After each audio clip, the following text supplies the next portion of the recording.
Wa syukrulillah asyhadu an la ilaha illallah wahdahu la syarikalah wa asyhadu anna muhammadan abduhu wa rasuluh.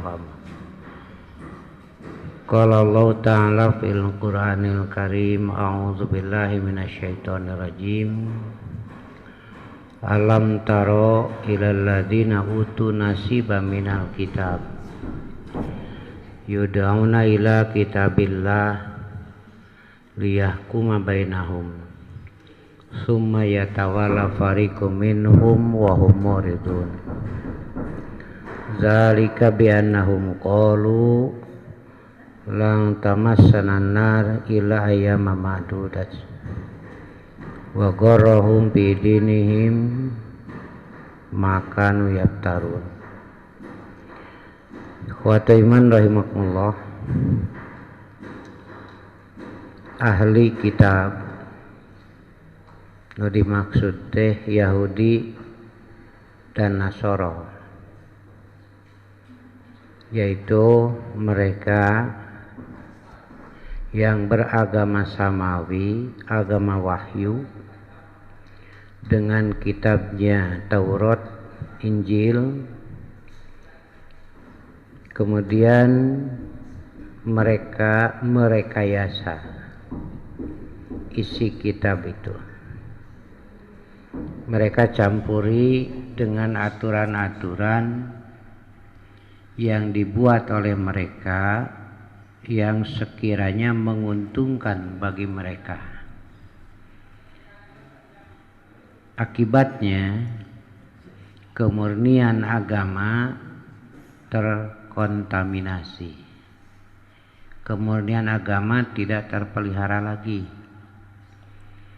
Ketika kemurnian agama sudah tidak terpelihara, maka akibatnya maslahat yang dimaksud, yang dituju tidak tercapai. Kemudian Allah menurunkan Al-Quran, mengutus Rasul yang terakhir, yaitu Rasulullah Shallallahu Alaihi Wasallam. Tujuannya sama, untuk mengembalikan umat kepada agama yang sebenarnya, agar bisa mencapai tujuan itu. Di zaman Rasulullah Shallallahu Alaihi Wasallam, Yahudi dan Nasara ini sama diajak untuk kembali kepada agama Allah yang sebenarnya, dan mereka sudah tahu, ulama-ulamanya, bahwa Muhammad itu adalah Rasulullah, Quran itu kitab Allah. Tetapi karena ada kepentingan, ini dihalangi, ditutup, sehingga umat tidak tahu. Ini yang diungkapkan dalam Al-Baqarah itu. Wala talbisul haqqo bil batili wa taqtumul haqqo wa antum ta'lamun.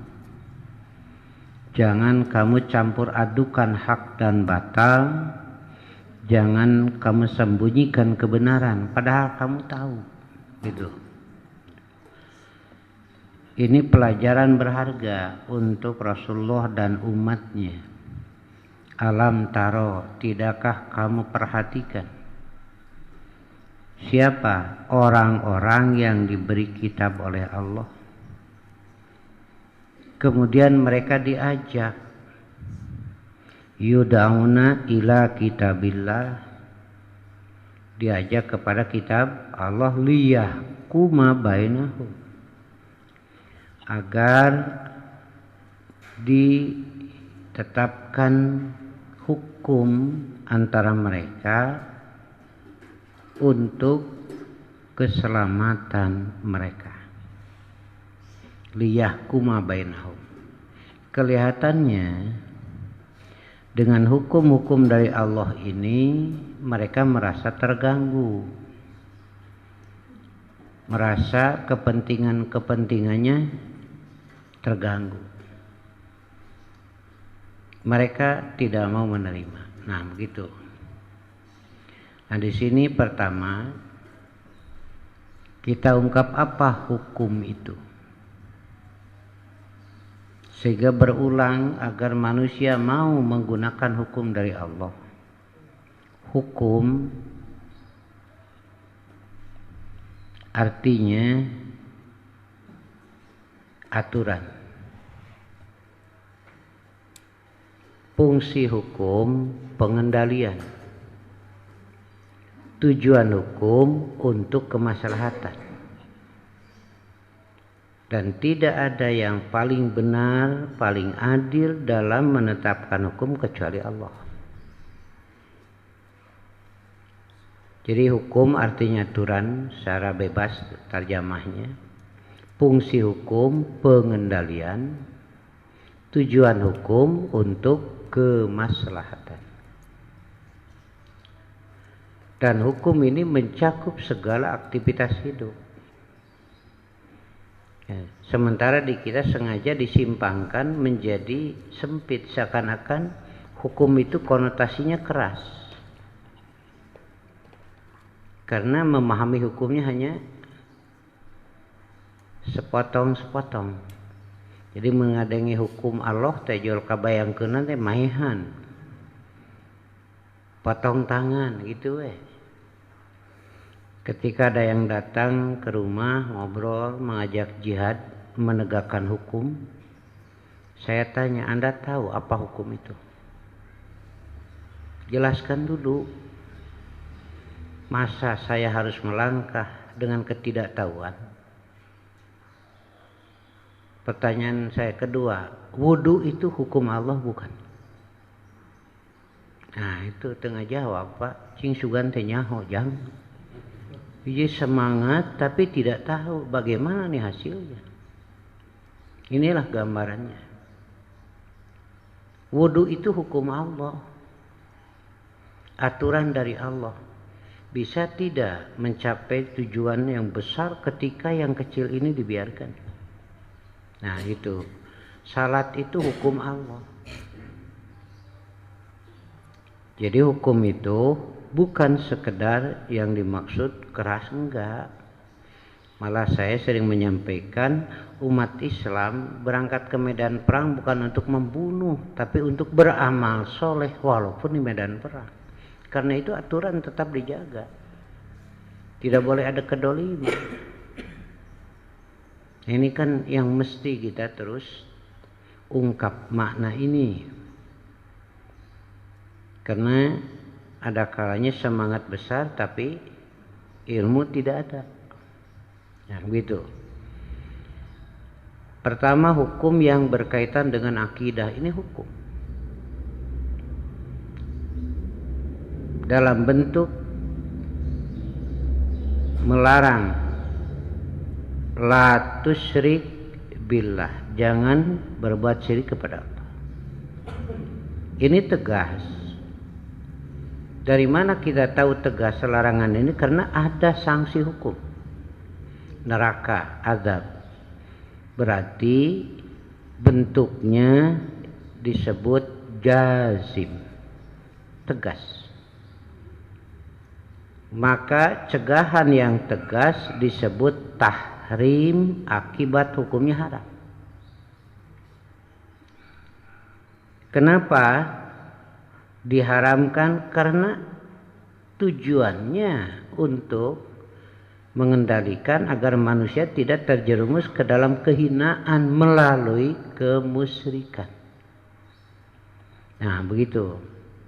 Kalau menyembah patungnya tidak, tapi kalau di Bali ngajajan yang walimah ayat tempat nyuguh. Kemarin saya berangkat ke sana juga pembinaan. Alhamdulillah masjid-masjid besar sudah muncul. Umat Islam terus bertambah, ada informasi sekarang mulai ada kecurigaan dari Hindu.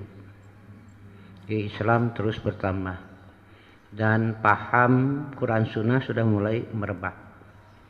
Nah begitu. Nah di kita kan sudah tidak menyembah patung berhalanya, tetapi kadang-kadang unsur syirik ini masuk. Syirik itu dibagi 4 bagian. 1 syirkun niyah. 2 syirkut ta'ah. 3 syirkut dakwah. 4 syirkul mahabbah. Ini kadang-kadang tidak diketahui. Padahal ini ada hukum haram. Haram itu dari kata mulia. Kenapa diharamkan? Karena itu akan menghancurkan, merusak kemuliaan orang. Supaya tetap terpelihara, nah dibatasi dengan hukum tadi. Ada syirkun niat. Ibu tahu apa niat teh? Naon ari niat teh? Ari niat teh sing ikhlas, sing sok itu ibu mematahan ke budak. Cek budak teh naon bu ari niat teh lah loba tatanya kitu we. Apa sih niat itu? Memang agak sulit menjelaskan dengan kata-kata itu ya. Niat itu dari kata nawat. Nawat itu biji, benih. Kalau nawatnya bagus maka akan tumbuh pohonnya bagus, buahnya bagus. Kalau nawatnya jelek, tumbuh pohonnya jelek, buahnya jelek. Nah begitu tuh, nawat tuh dalam hati tuh. Ya tidak ada perbuatan buruk, niatnya bagus nggak ada. Kan baik, asal niat we alus. Nah tuh tidak bisa. Karena kalau nawatnya bagus, tumbuh bagus, pohonnya bagus begitu. Kan baik, cenah mencuri oge da niatna bagi keuneun saware. Ya pan gagedengan mah ka imahna. Kan koruptor begitu, sok ngabagi teh ke masjid, ke madrasah koruptor teh. Saware gegedena ka imahna, Pak. Iya. Niatnya bagus, enggak ada. Muncul we istilah maling budiman.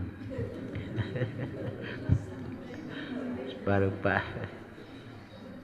Kemudian muncul kelompok yang menghalalkan merampok untuk menegakkan syiar Islam, untuk menegakkan syariat. Dananya melalui merampas. Saya ditanya, boleh tidak? Karena ini diperlukan untuk dana jihad. Saya jawab, Islam itu suci, Islam itu bersih, tidak diizinkan untuk menegakkan Islam dengan cara-cara yang kotor. Nah ini ya. Jadi yang pertama syirkun niat. Kadang-kadang niat ini ya muncul ada parasit. Mestinya tumbuh dengan bersih, tapi kadang-kadang parasitnya nempel. Yang parasit ini tidak dibersihkan, malah dibiarkan. Akhirnya menghasilkan hasil yang tidak baik. Dalam hadis riwayat Muslim ini. Nanti saya beri dasar dulu. Suara ini anugerah dari Allah. Rek anu leutik sorana teh meni ngerengkeng gitu. Aya anu gede, aya anu lemes, anu rebek, eta panti Allah eta teh. Semuanya kan berguna. Suara itu. Kemudian Allah turunkan Quran sebagai tuntunan, suarakan Quran. Sampai Rasul menyatakan hendaklah melagukan Al-Quran. Lagu Al-Quran itu sesuaikan saja dengan aturan baca. Itu muncul lagunya tersendiri. Dari dasar sorakna mapan rupa-rupa tadi ge. Nah itu oleh Allah sudah diatur. Ada yang panjang 2 harkat, ada yang 6 harkat, ada yang sadda, ada gunnah. Itu sudah dari Allah diatur, di situ ada lagunya. Kenapa mesti dipaksakan dengan langgam Jawa? Tuluy we disuna ku Cianjuran. Leuheung kene, coba lamun ku lagu Cinggarong. Rusak. Nah, gitu ya. suara dari Allah, Al-Qur'annya dari Allah, pantas tidak ketika menyuarakan melakukan Quran untuk manusia bukan untuk Allah? Satu tuh. Karena mengejar ingin menjadi juara satu, mengejar piala. Nah, ketika di akhirat Allah tanya, karena siapa kamu baca Quran? Itu kan suara dari Allah, Qurannya dari Allah, orang mendengar dari Allah. Lalu orang itu mengatakan, laka, karena engkau ya Allah. Bagaimana jawabnya? Kadzabta, bohong. Kamu baca Quran liyuqala qari'un, ingin mendapat gelar qori, dapat hadiah. Itu sudah kamu terima di dunia, ya sudah itu saja. Jangan minta kepada aku. Pasuhiba ala wajhihi summa ulqiya finnar, diseret wajahnya, lempar ke neraka. Ini syirkun niyat yang begitu. Lalu bagaimana kalau kita baca Quran, ya lillah welah keun bae peunteu nama. Tapi manusiawi ketika disebut baik enak itu wajar, enggak apa-apa. Tapi jangan sampai berbelok. Disebut goreng teu ngeunah wajar. Ibu teh maca Quran ngahaja pantai teh dilagukeun, dicoba. Ceuk salakina teh atuh kajen naon alus kena teu maca.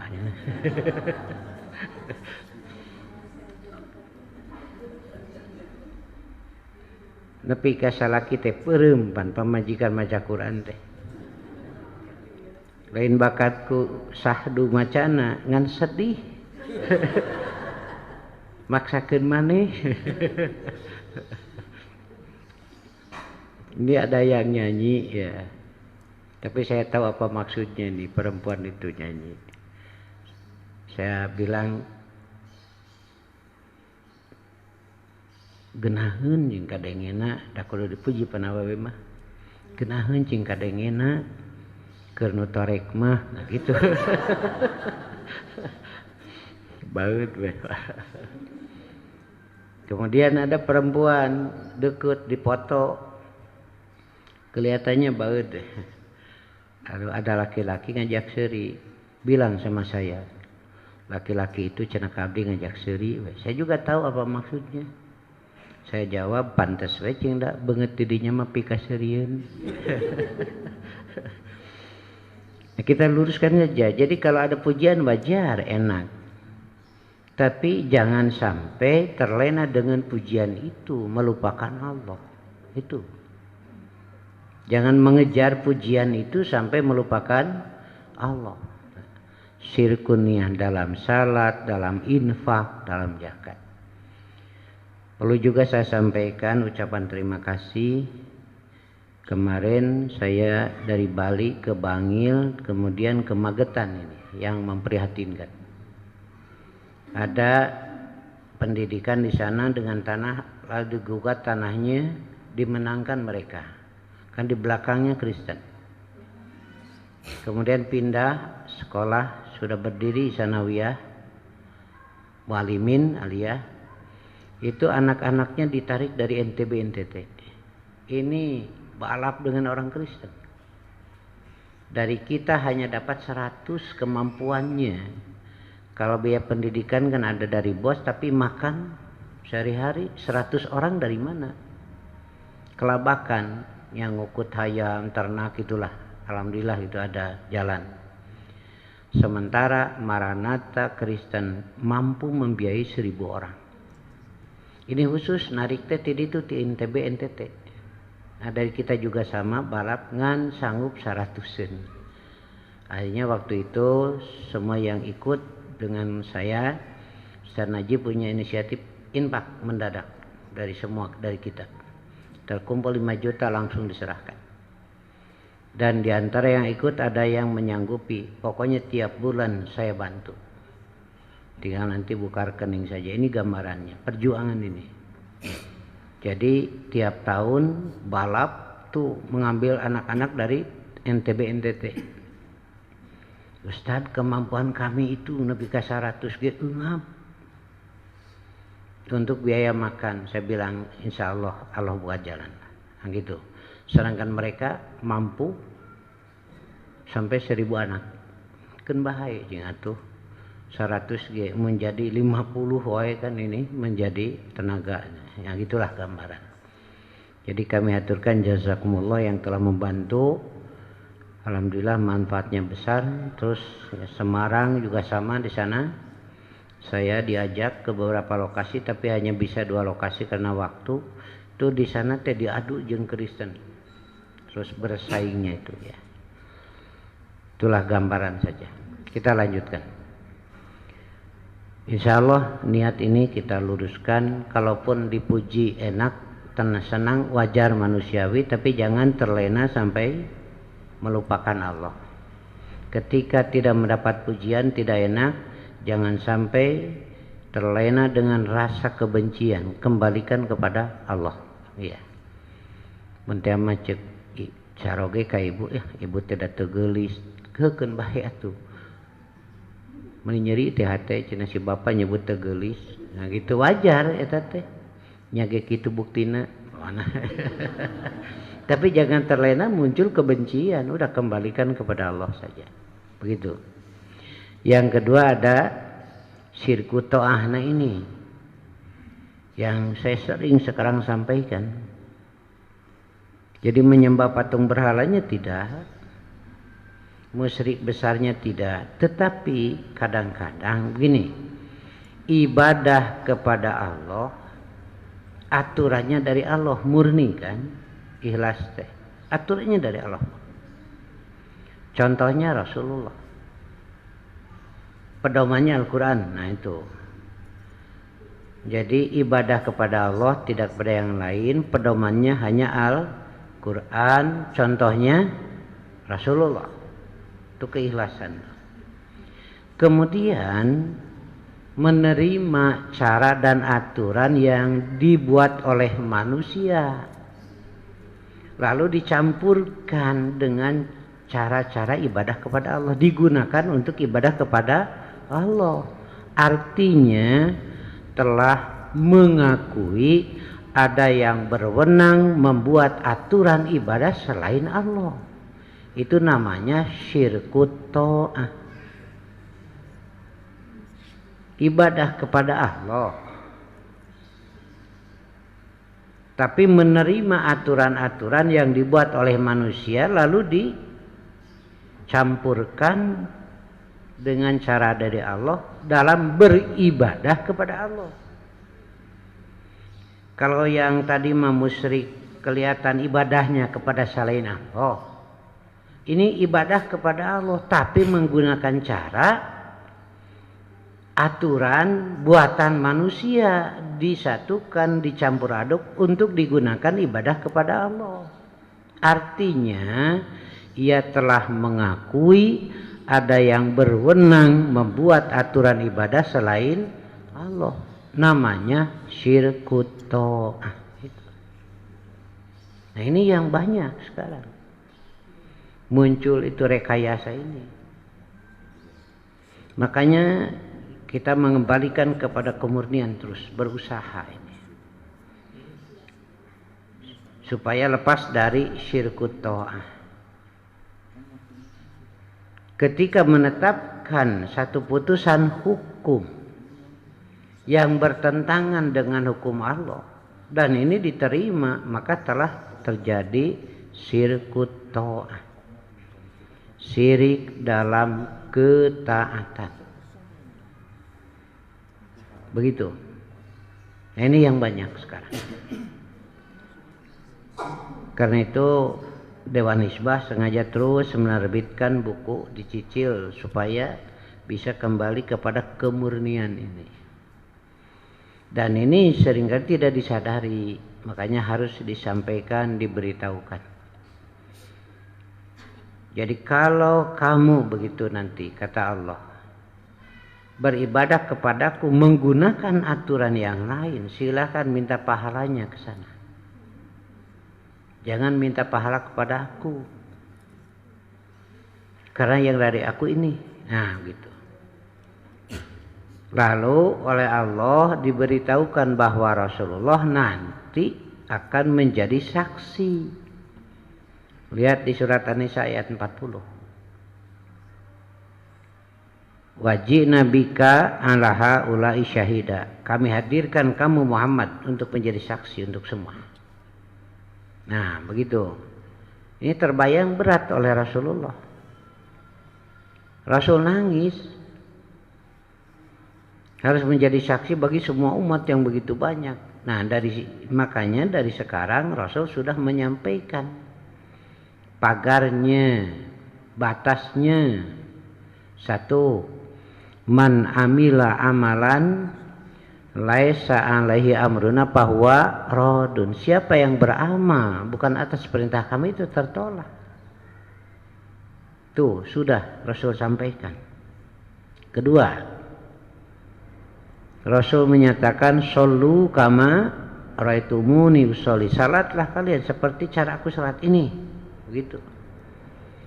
Dan Rasul menyatakan inna asdaqal hadithi kitabullah wa khairal hadi hadi Muhammadin sallallahu alaihi wasallam wa syarrul umuri muhdatsatuha wa kullu muhdatsatin bid'atun wa kullu bid'atin dolalatun wa kullu dolalatin finnar. Ini patok dari Rasul.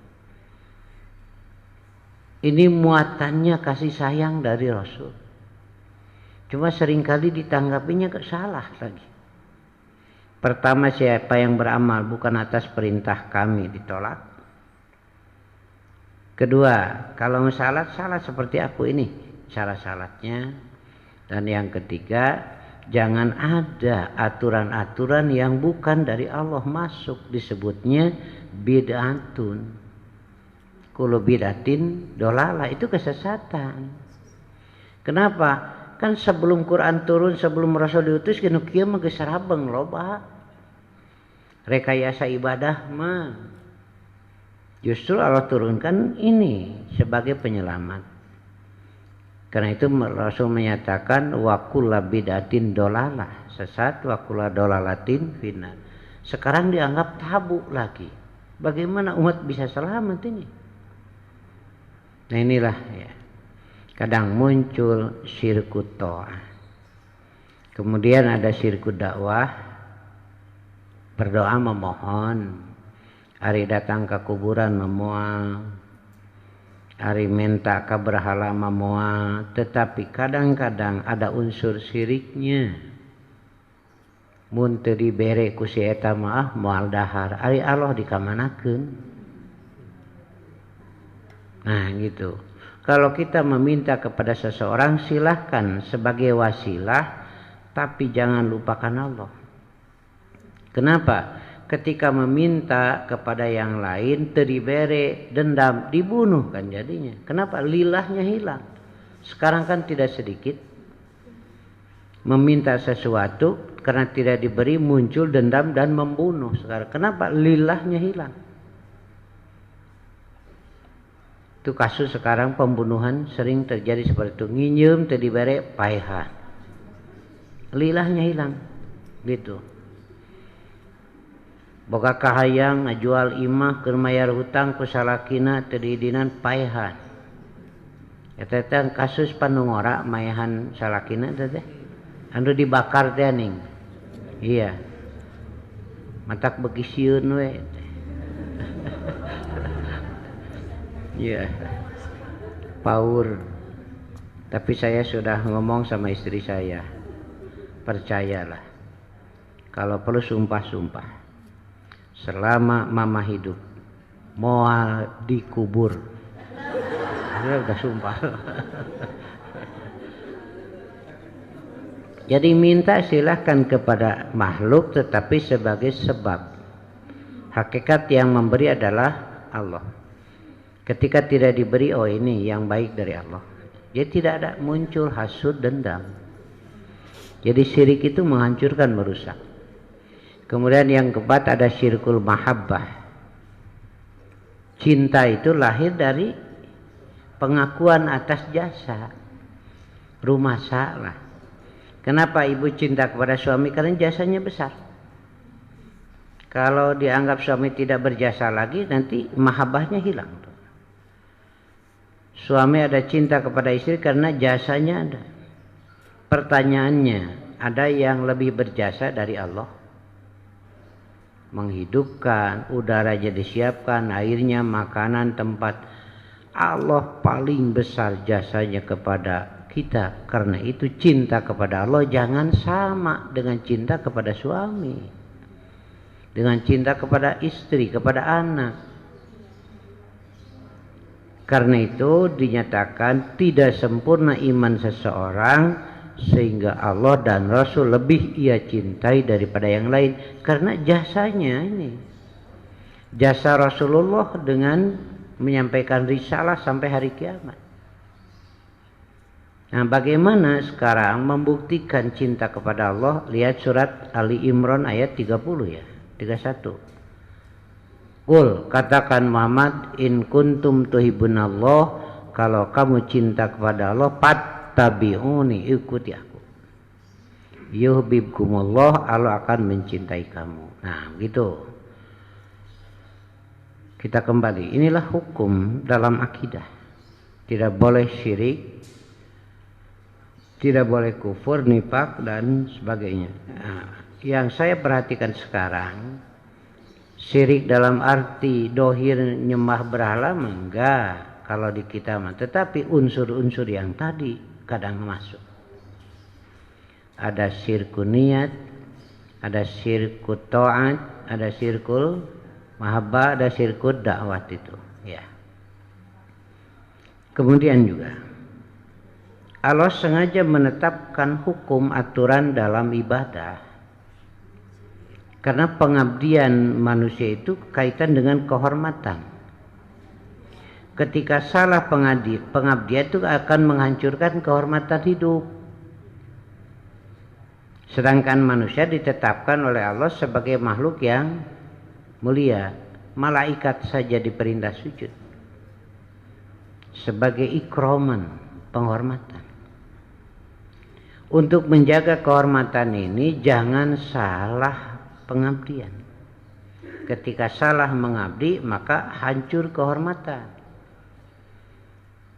Hendaklah mengabdi kepada Allah. Allah ta'budu illa iyyahu. Janganlah kamu beribadah kecuali kepadanya. Maka kehormatan akan tetap terpelihara, malah meningkat. Dari karomah duniawiyah meningkat kepada karomah diniyah.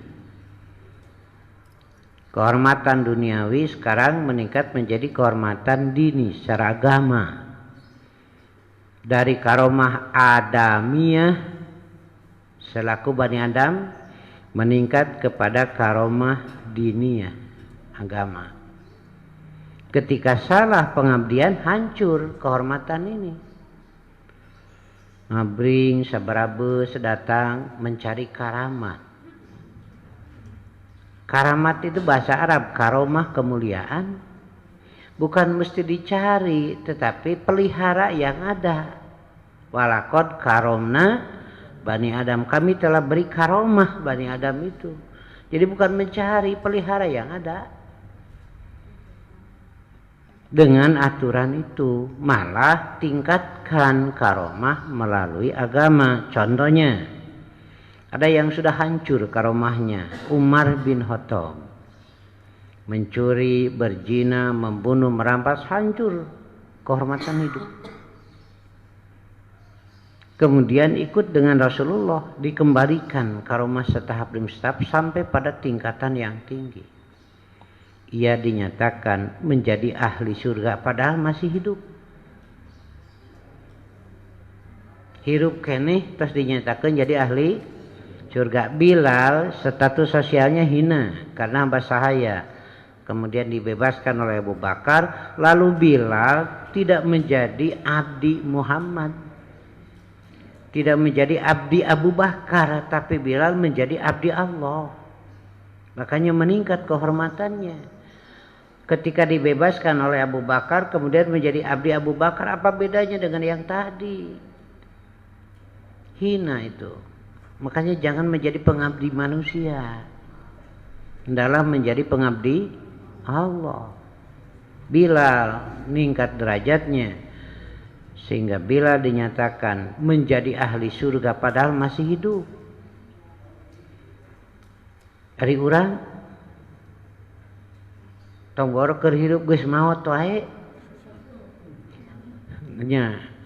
Nah, disitulah bedanya karomah jika dibimbing dengan agama. Malah saya sering menyampaikan yang tunanetra saja Abdullah ibnu Umi Maktum, beliau pernah dipercaya memimpin Madinah. Ketika Rasul dan para sahabat berangkat ke medan perang, Madinah diserahkan kepada beliau. Itu kehormatan luar biasa, jadi ahli surga. Dapat pujian dari Allah dalam surat Abasa itu. Malah menjadi muadzin Rasulullah. Kalau menjadi muadzin Rasulullah kan pilihan, tidak sembarangan orang. Ini kehormatan. Hebatnya kehormatan hidup. Nu lolong wae adan, nu bentak percayaeun. Ayeuna diurang dibalik, nu bentak adan, nu lolong wae teu percayaeun. Jadi rusak ini ya. Jam 10, kalau sekarang juga ada tunanetra 2 orang di pesantren saya itu. Suaranya bagus-bagus. Kalau ngimam, kalau ada acara saya suruh dia yang baca Quran. Itu suaranya ya, itu anugerah dari Allah itu. Jalan-jalan jam 10, waktu itu ada 6 orang yang tunanetra teh rungah ringeuh. Nah cenah aya suara adzan wayah kieu yang gitu. Nu tunanetra jam 10 nya tangtu meureun. Nah cenah aya kok suara adzan cenah. Gitu wayah kieu cenah geus adzan, nah gitu. Teu percayaeun. Erpek teh nya we di kuburan. Saya teh di mana wae atuh. Nah begitu ya. Inilah kehormatan itu muncul. Ketika Allah menyatakan alla ta'budu illa iyyahu. Dengan demikian terpelihara Bani Adam. Malah meningkat menjadi kehormatan diniyah dan juga hukum kaitan dengan muamalah. Ini saya bagian-bagian saya yang sampaikan. Sekarang ini sudah rusak. Dirusak bukan rusak. Hukum nikah di Kalimantan terjadi kawin jeung adi teges. Itu kan di berita itu. Daerah mana lagi, Sukabumi itu Banten. Inung campur jeung anak teges. Itu kan. Ini hancur. Allah sudah buka jalan ini nikah terhormat. Kemudian Allah batasi akidah supaya selamat terhormat. Jangan, karena beda akidah. Kemudian Allah juga tetapkan batas, jangan, karena ini nasab untuk keselamatan. Sekarang sudah dihancurkan. Jadi batas akidah sudah tidak ada. Rek jeung saha wae nikah bebas, malah yang lebih menghancurkan bukan sekadar nikah dalam arti akad, tapi nikah dalam arti bercampur dengan siapa mau. Nah, begitu. Bapak jeung anak teges. Jadi bapak jeung anak tere. Malah inung jeung anak, Pak, jeung adi, jeung lanceuk, sekarang ini sudah hancur. Nah, kalau sudah begitu, ini adalah sebab-sebab yang akan melahirkan azab Allah. Ya. Terakhir, kenapa manusia meremehkan hukum Allah? Karena di sini kuncinya. Kualitas hidup dengan benar itu ditentukan oleh iman kepada hari akhir. Saya pernah menulis ini makalah, iman kepada hari akhir itu menentukan sikap hidup. Ketika iman dengan benar, hidup akan hati-hati sebab tanggung jawabnya berat di hari akhir. Akidah, ibadah, muamalah. Bukan tidak mau, bukan tidak sanggup, tapi Allah melarang, akibatnya nanti di akhirat. Nah gitu. Ketika ragu-ragu terhadap akhirat, makanya batas-batas Allah ini tidak akan diperhatikan. Apalagi kalau tidak iman kepada akhirat, ya halal haram sudah tidak ada. Itu berulang dalam Quran, iman kepada hari akhir itu ada hisab, ada tanggung jawab di sana. Begitu, ya. Satu di antara contohnya, Rasul dibawa oleh malaikat diperlihatkan gambaran siksa. Di antaranya laki-laki perempuan telanjang di dalam tungku, di bawahnya api yang sangat besar. Lalu ditanyakan oleh Rasulullah, gambaran siapa? Humuz zunat, para penzina, pelacur. Dunia hancur karena Allah akan menurunkan azab. Jadi kalau bencana di Indonesia terus berkelanjutan, ya karena kedurhakaan manusia yang sudah melewati batas. Nah, begitulah gambarannya. Mohon maaf. Pertama saya sampaikan jazakumullah khairan katsira atas dukungan dalam pelaksanaan kemarin roadshow Bali, Bangil, Magetan, Semarang, Demak, Jogja, Cilacap terakhir. Dan saya bawa buku itu saya bagikan. Karena ternyata ya kalau disebut jauh tidak, tetapi kok beginilah, tidak sesuai dengan Quran Sunnah. Karena itu buku saya gratiskan, saya bagikan. Karena itu saya haturkan jazakumullah atas dukungannya. Dan insya Allah mungkin program ini walaupun banyak suara-suara yang kok abring-abringan, itu kehendak mereka, biaya mereka sendiri. Saya dibiayai oleh jamiah ini, yang ikut ya silahkan tanggung jawab biaya sendiri. Alhamdulillah ketika ada kekurangan malah dari mereka. Nah gitulah. Jadi saya aturkan jazakumullah kepada semua yang mendukung. Dan ini kan tidak boleh berhenti, karena tanggung jawab meluruskan, mengembalikan umat kepada kaidah yang sebenarnya.